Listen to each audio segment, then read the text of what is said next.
I've been living abroad using my husband's savings. I also bought a luxury car worth $10 million. The sister-in-law who appeared at my brother's memorial service boasted in front of our parents and relatives. I'm going to live on life insurance and survivor benefits from now on. I couldn't help but laugh at my brother's wife, who said this with a triumphant look.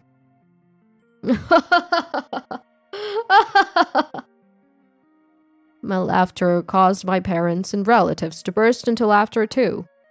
My brother's wife, who didn't understand what was happening, quickly turned red in the face and screamed. "What's so funny?" I answered her hysterical question with a laugh. "You spent my brother's savings, didn't you? My condolences." "What?" I told my brother's wife the truth, who knew nothing.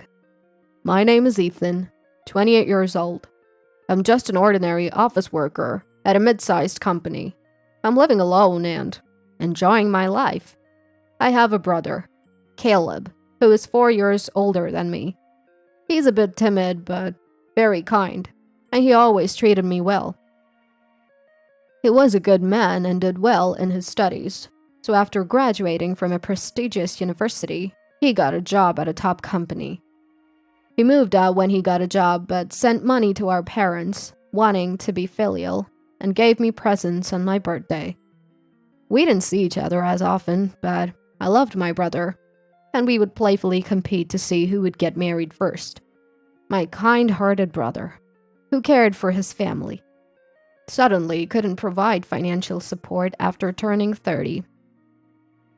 Our parents didn't ask for financial support in the first place. They didn't ask why, thinking he must have needed the money. I was a little worried and contacted my brother, but he just said, "It's okay, there's nothing to worry about." A year after financial support stopped, my brother brought his fiancée home. Her name was Olivia, and an employee of my brother's subsidiary. Caleb is considered a young hope, and he's the fastest rising star among his peers.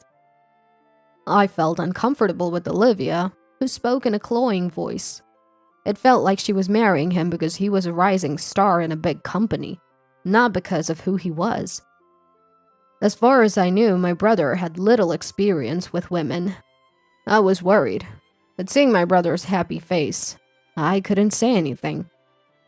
Despite my concerns, my brother got married. I received occasional lovey-dovey messages, so I thought they were happy. However, after half a year of marriage, a disturbing atmosphere began to emerge. My brother asked for a loan. "Ethan, I'm sorry. Could you lend me some money? I have to pay for something at work temporarily, but I don't have any cash on hand. I'll pay you back as soon as I get reimbursed." It was unthinkable for my prudent brother to be without money. "I'm sorry. I'm a bit tight right now, too." "That's okay. Sorry for the sudden request. I'll figure something out."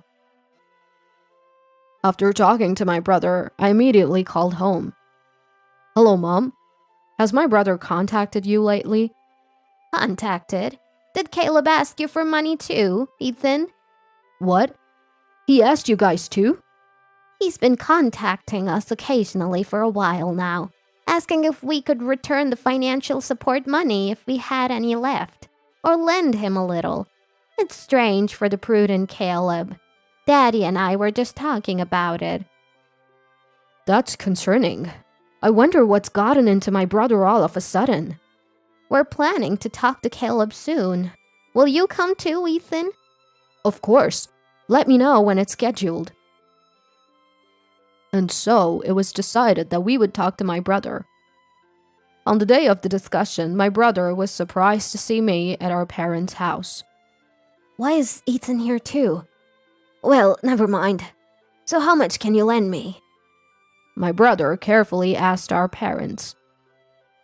"Caleb, you were always prudent with money.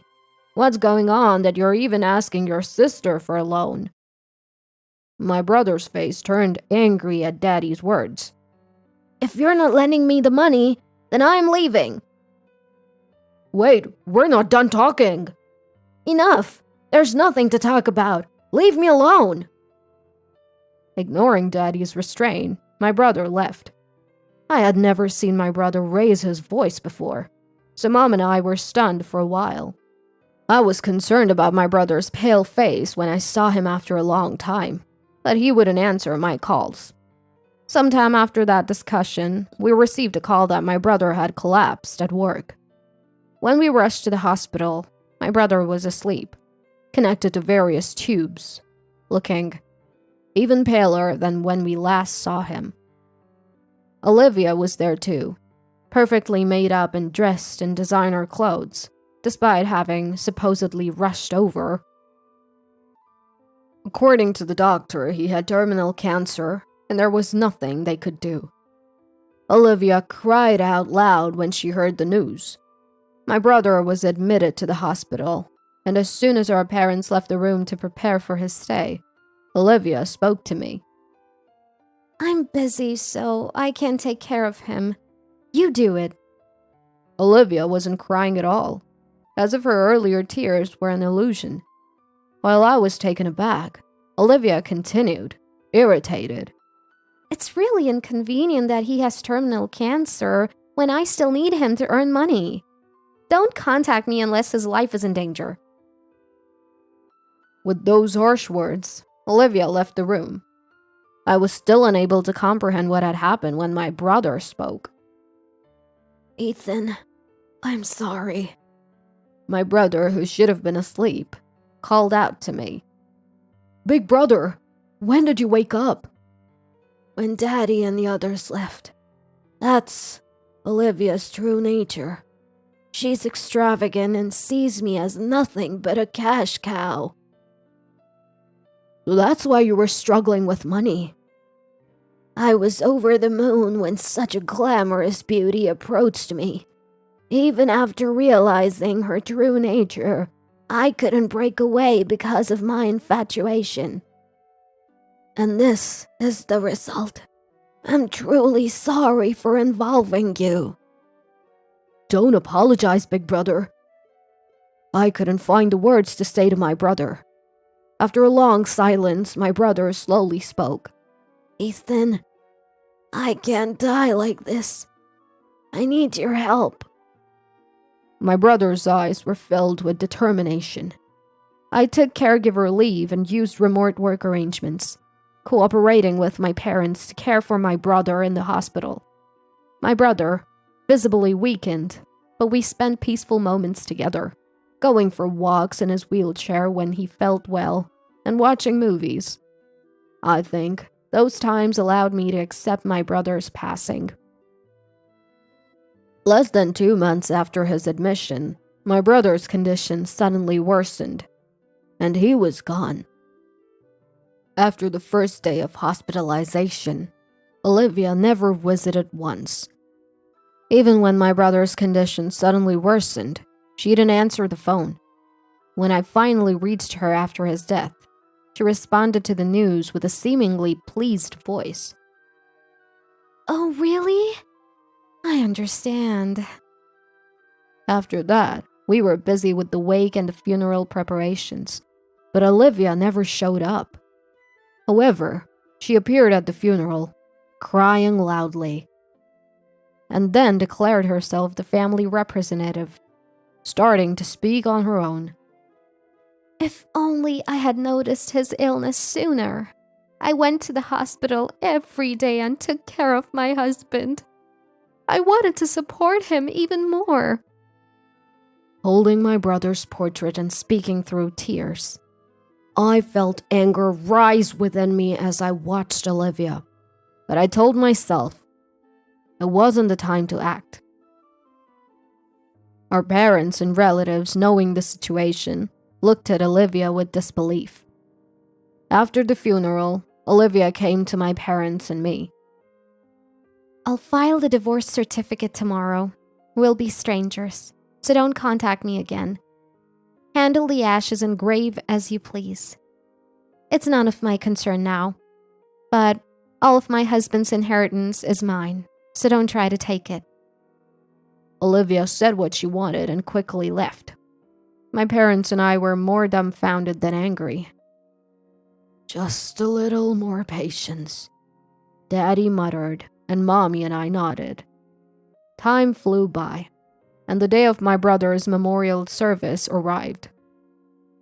Although Olivia had told us not to contact her, I sent her a message anyway, as relatives gathered at our family home, sharing memories of my brother. A luxury car pulled up outside. Wondering what was happening, I saw Olivia, dressed in a flashy suit and carrying a high-end brand bag, stride out. As soon as Olivia entered our family home, she began to boast. "I've been on a heartbroken trip abroad. First-class flights and luxury hotels were amazing." I made a clearly displeased face, but Olivia continued, oblivious. "He always told me to save money because he had none, but he was secretly saving. I used all of that savings to buy that car, a $10 million luxury car. You must be jealous." "Olivia, what are you here for today? If you want to boast, do it elsewhere," Mom said calmly and emotionlessly. "Oh, Ethan was the one who contacted me, even though I told him not to." Olivia glanced at me but quickly looked back at Mom. "Well, I have some business too.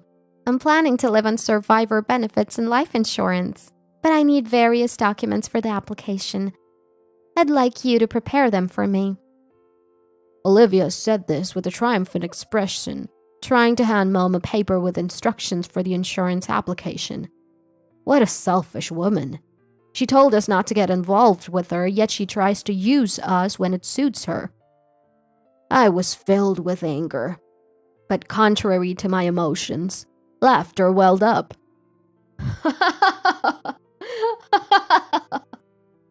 My parents and relatives joined in my laughter, and the room erupted in uproarious laughter. Olivia, not understanding what had happened, looked bewildered but quickly turned red-faced and screamed. What's going on? What's so funny?" I answered Olivia's hysterical scream with laughter. "You spent my brother's savings, didn't you?" "My condolences." "What? My condolences?" "My brother had debts. I wonder if there's quite a bit of interest now. Oh, and the beneficiary of the life insurance was changed to me a long time ago." "What? Wait, what do you mean?" I was dumbfounded, seeing Olivia in a panic. Laughter welled up again, but I somehow suppressed it and continued to speak. "I heard a lot about you from my brother. How you told him to earn more, to work more if he had time to come home. How you verbally abused him. How you never did housework and just went out to play. And then you abandoned him as soon as he got sick. My brother resented you. He wouldn't leave money to someone he resented." I continued to speak, staring at Olivia, who was glaring at me with bloodshot eyes. "I borrowed money in my brother's name at his request. Since he was an employee of a major company, he could borrow quite a bit, and we used that money for hospitalization and funeral expenses. Thanks to that, he had a comfortable stay in a private room, and we could afford a high-grade funeral plan. As for the life insurance, my brother changed the beneficiary to me as soon as he knew your true nature." "That's a lie. It has to be. There's no way I'd be fooled by such a lie." Olivia's beautiful face twisted ugly as she glared and yelled at me. "If you think it's a lie, why don't you check?" Perhaps sensing from my attitude that it wasn't a lie, Olivia let out a piercing scream. "I'll renounce the inheritance. I don't need the debt." "That won't be possible," one of the relatives said to Olivia. "You've already touched Caleb's inheritance. This will be judged as an intention to inherit, so you can't renounce it." Olivia snapped at the calmly speaking cousin. "Who are you?" but turned pale when she saw the business card handed to her. A lawyer? Yes, our family had a cousin who was a lawyer. My brother had been in contact with the lawyer cousin, intending to make Olivia touch his inheritance before she knew about the debt. It seemed he had thought a lot about the timing of the debt. Olivia slumped to the floor and spoke to me as if clinging to me. Hey, you're his brother, so you're my brother too, right? You should help me pay off the debt. We're family after all. What? What are you talking about? If you've filed a divorce certificate, you and I are complete strangers. I have nothing to do with the stranger's debt. I felt a sense of disgust in Olivia's voice and snapped back sharply.